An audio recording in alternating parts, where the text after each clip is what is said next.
Assalamualaikum warahmatullahi wabarakatuh. Selamat berjumpa kembali di channelnya saya, Suherman saja. Pada video kali ini saya akan meng-share contoh RKAS di tahun 2020. Ini sudah direvisi terkait dengan adanya COVID-19.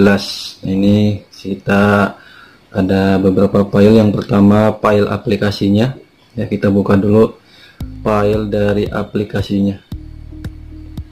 Ini RKS dari 2020, tahun 2020. Nah, ini adalah aplikasinya. Kita mulai dari cover, ya. Ini adalah covernya.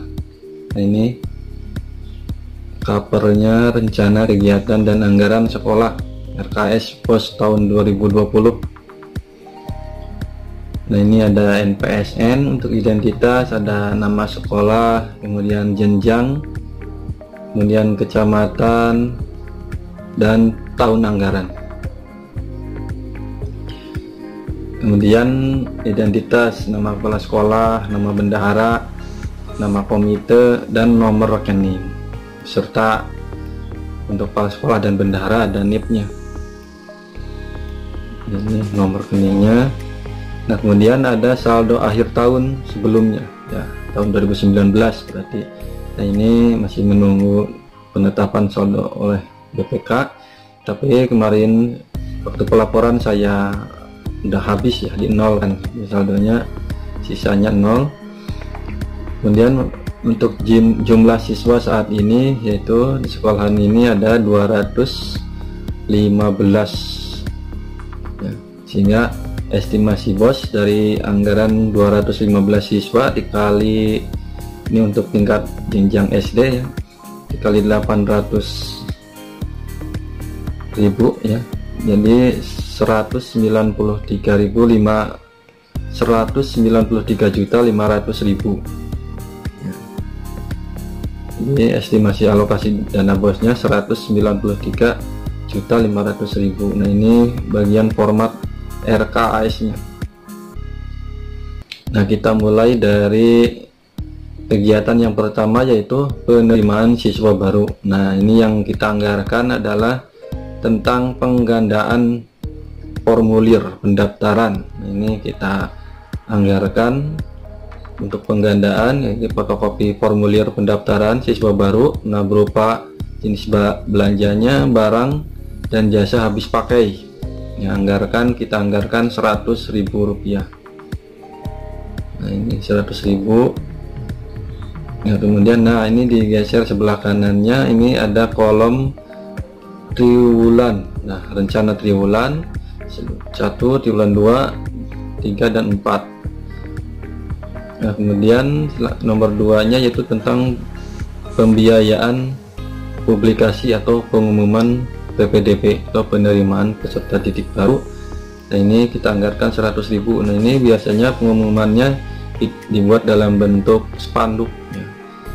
Nah, ini diadakan di triwulan 3 karena untuk siswa baru ini adanya di triwulan 3. Nah, ini publikasinya juga berupa barang jasa, kita anggarkan 100.000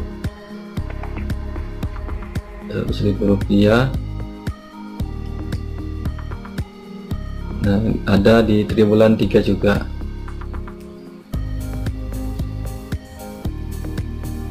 Nah, kemudian untuk layanan dalam jaringan PPDB, nah, maksudnya ini kita operator sekolah memasukkan nama, identitas,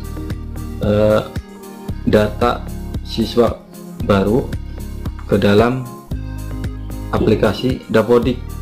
Nah, ini kita anggarkan 300.000. Ini berupa barang jasa. Nah, kemudian untuk kegiatan PLS, ya, luar sekolahnya, ini kan luar sekolah, habis pakainya kita anggarkan 100.000. Nah, kemudian, nah, ini 100.000.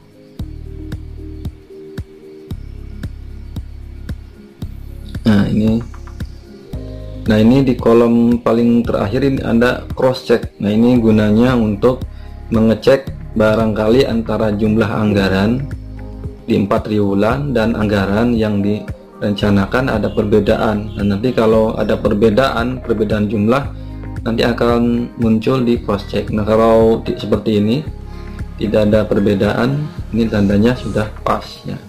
Nah, misalkan ini perbedaan anggaran, kita menuliskan di anggaran 50.000, ternyata di rencana triwulan itu ada perbedaan, dan jumlah anggaran di 4 triwulan itu ada perbedaan, nanti muncul perbedaannya di cross check.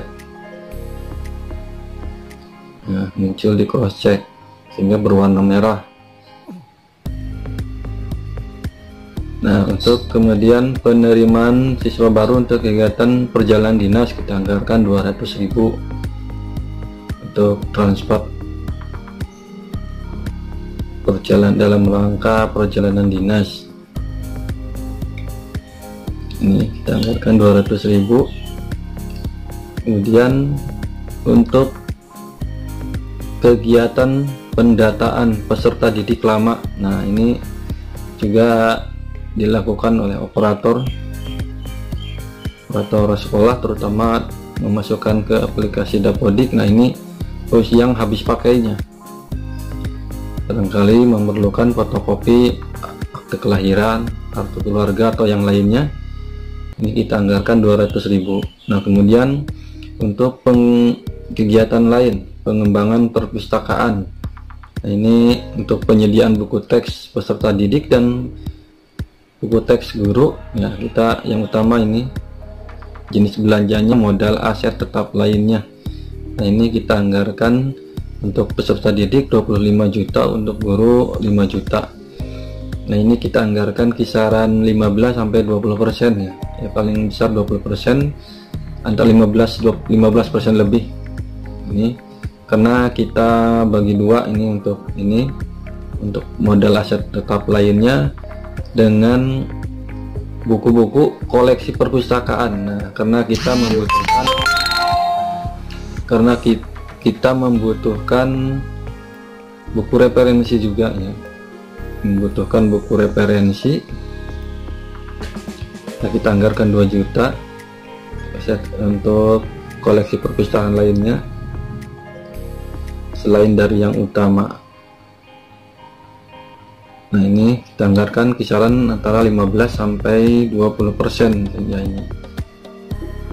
Nah, kemudian untuk untuk langganan majalah dan publikasi, ini kita masukkan ke habis pakai. Nah, ini karena rutin tiap bulan sehingga kita adakan ya, kita bagi rata saja di tiap triwulan karena ini rutin pembelian majalah cetak ya, koran-koran.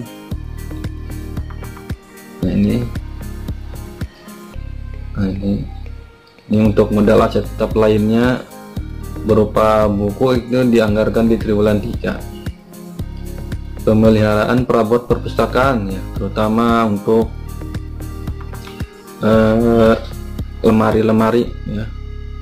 Ini untuk minimalisir kerusakan. Barangkali ada kerusakan, ini kita anggarkan 500.000 pemeliharaannya. Ini kalau cross checknya 0 berarti artinya pas antara anggaran dengan rekap per triwulan. Nah, ini kemudian kita lanjut ke pembelian alat pembelajaran.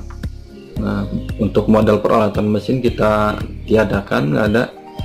Nah, untuk remedial, pembelajaran, pengayaan, dan persiapan. Nah, ini untuk pembelajaran remedial.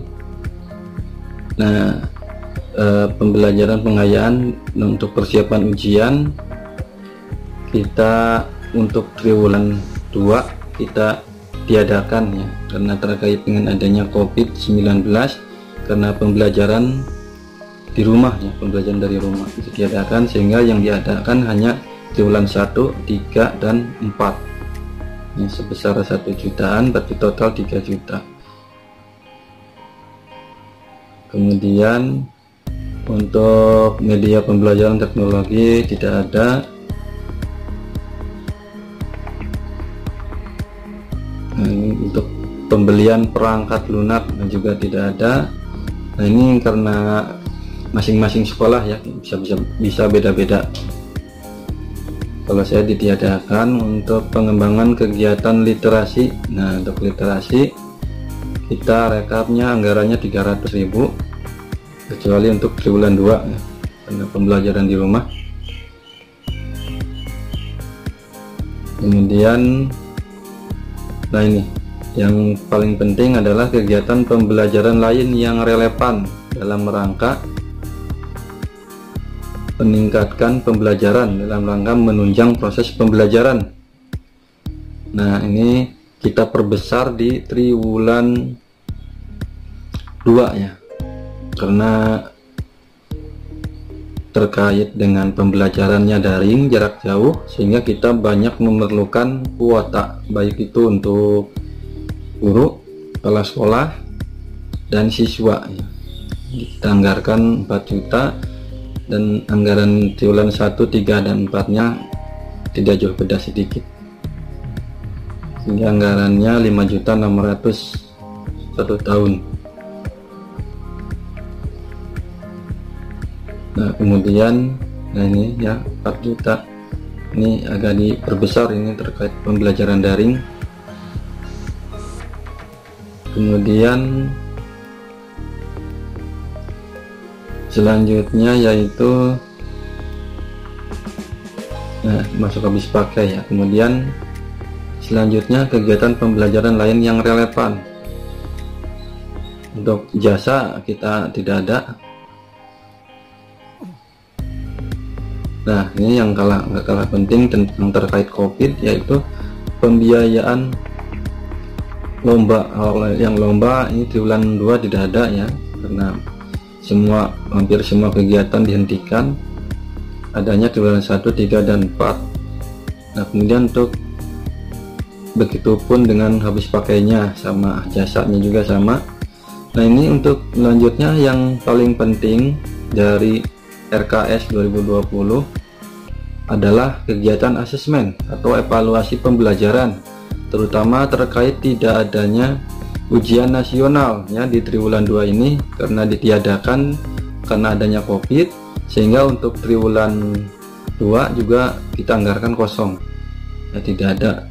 Kemudian dialihkan ke anggaran yang lain, terutama terkait penanganan COVID dan juga pembelajaran jarak jauh, kita alihkan ke sana. Ini selanjutnya, nah ini yang paling penting juga dari RKS 2020 itu yaitu anggaran yang lainnya hampir sama tiap sekolah ya, tapi bisa tergantung situasi sekolahnya masing-masing, tergantung kebutuhannya sekolahnya masing-masing. Kalau yang lainnya, kalau ini kita ambil yang penting-pentingnya saja dari RKS 2020 ini, yaitu terkait nah ini kegiatan pengembangan sekolah, meliputi kegiatan sekolah sehat ramah anak. Nah, kalau yang ramah anak semacam itu kita fokusnya kegiatan sekolah sehat. Nah, karena terkait adanya penanganan COVID, jadi diusahakan sekolah lebih dijaga kesehatannya ya, terutama ada penyemprotan terkait penggunaan desinfektan. Nah, itu kita perbesar di triwulan 2 nya, dibedakan. Nah, kemudian untuk pengelolaan RKS, dan selanjutnya tidak kalah penting ini yaitu ini masalah sanitasi.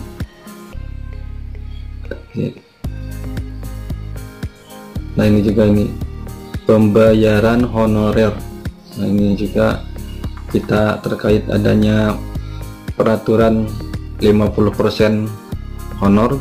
Nah, ini honorernya, untuk pembayaran honornya kita tingkatkan lagi. Nah, ini sampai 34.200.000 untuk guru honorernya, dan untuk tenaga pegawai honorernya yang lain yaitu 8.400.000. Ini 1 tahun ya, kita dibagi rata karena ini tiap bulan rutin anggarannya. ini untuk pembayaran honorarium guru dan tenaga kependidikan. Dan yang tadi yang kelewat yaitu tentang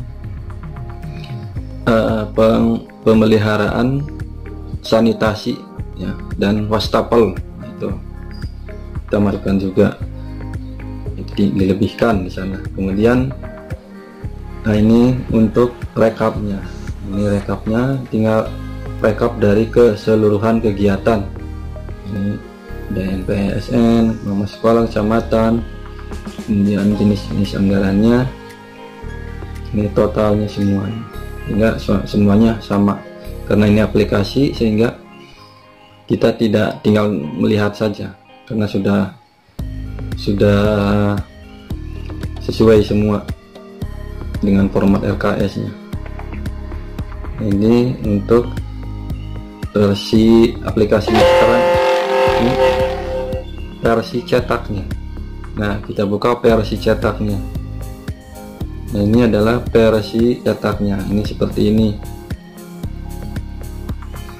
Nah, ini untuk versi cetak hampir sama. Ini ada nama identitas paling atas, kemudian ada nomor, kode rekening, uraian, jumlah, anggaran per triwulan ya. Nah, ini karena sudah aplikasi sehingga kita tinggal ngeprint saja. Ini rekap dari format yang tadi, yang sudah format kita isi di aplikasi. Nah, ini rekapannya ya, ini sudah jadi. Nah, yang beda ada bagian atas dan bawah. Nah, ini ya, bagian bawahnya ada komite sekolah ya, mengetahui komite sekolah, menyetujui kepala sekolah, kemudian bendahara, dan paling bawahnya kepala dinas pendidikan kabupaten.